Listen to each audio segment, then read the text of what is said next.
शिवा गुरु पूछे चिरैया से कहाँ गली गौरा मड़ैया से, कहाँ गली गौरा मड़ैया से। शिवा गुरु पूछे चिरैया हे कहाँ गली गौरा मड़ैया से। बागों से पूछे फूलों से पूछे, बागों पूछे फूलों से पूछे।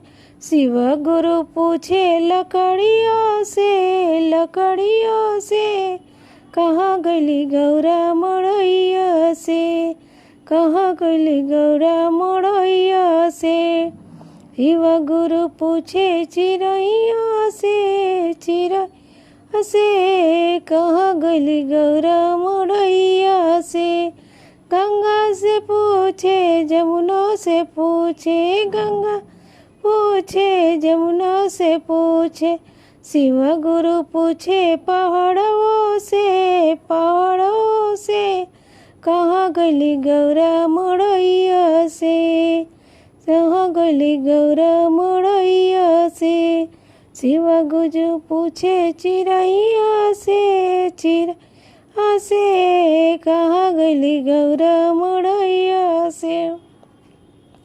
धरती से पूछे हो अंबर से पूछे, धरती से हो अंबर से पूछे।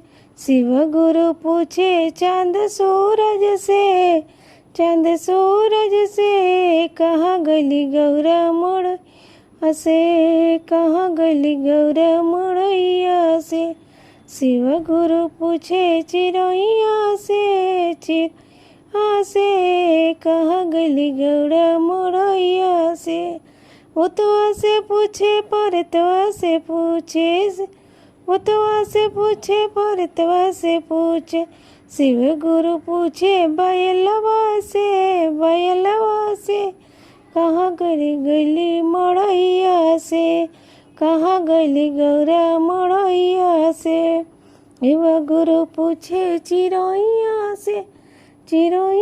से कहाँ गली गौरा मड़ैया से, कहाँ गली गौरा मड़ैया से।